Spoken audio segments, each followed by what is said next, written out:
Welcome back, guys. So today we are going to be looking at the rectangular grid tool.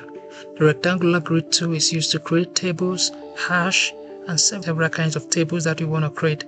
This tool, you kind of find it handy in the future whenever you want to make such kinds of shape. The rectangular grid tool is located where we have our line segment tool. Once you right click, you're going to find it here. Once you select that and click anywhere on your artboard, it's going to bring these options for you where you can select the width and height, the number of horizontal dividers, and the number of vertical dividers. Alright, if I'm comfortable with it, let me just make this in 5, make here 5, and click OK. So you can see I have this here. Now if I want to get this hash here without this border here, I will have to select the object, right click on it, and then ungroup. Once I ungroup this, I can remove this part. Now I have something similar to the example I have here. Now all of them are no longer grouped because I ungrouped. If you want to group them again, you select everything, right click again, and then group them. I'm going to do the same thing here, but I want you to also know that you can add a fill color, can add a stroke color to your grid. So I'm going to select on this, click on anywhere. Let me just make this 3, make here 3, and click OK. Yeah, so once I have this, I can give it the color blue, and I can give the stroke. I can select the stroke and give it the color white. That's exactly how I made this example. So now we have the same thing like the example that we have here. But there are several other things that you might want to do with this rectangle tool, where you're going to be using your pathfinder to create some multiple kind of colors within your created rectangular grid. So once I click on my rectangular grid, select anywhere, let me say click OK. If I'm comfortable with this, let me just give it a color of just give it black. If I'm comfortable with this, what I would like to do is to click on pathfinder and divide.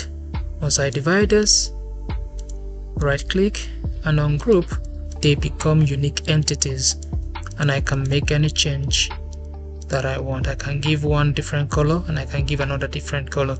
So if I select this, let me use my eyedropper tool, give it this color. Select this, use my eyedropper tool, give it this color. Select this, use my eyedropper tool, give it this color. Select this, use my eyedropper to give it this color.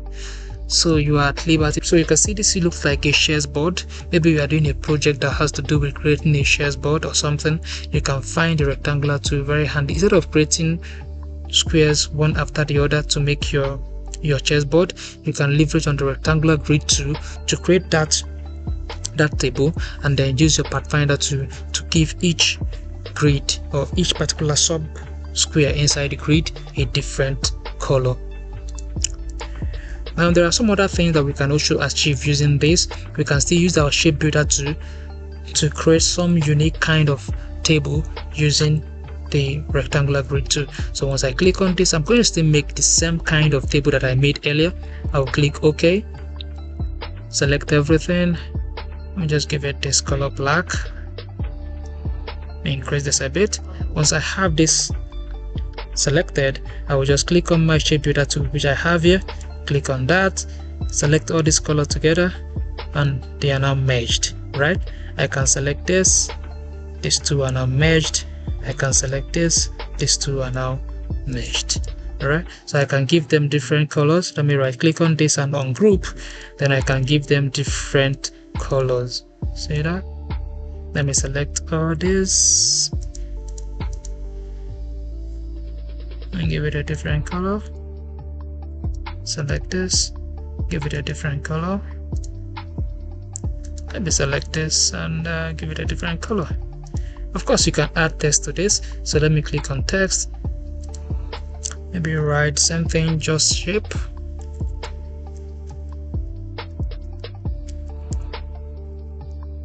I can get my eyedropper tool to give it exactly the same kind of font and style this has. I'm gonna click on that and drag and drop it here. Right, so you can see it's kind of much bigger. Let me reduce the size within my shift key, reduce the size a bit. so that you can so you could see these are some of the things that you can achieve with your rectangular grid tool, and you can leverage on some of that to create some other sophisticated shape that you want to achieve. All right, I hope you've been able to learn something today. Okay, see you in the next video.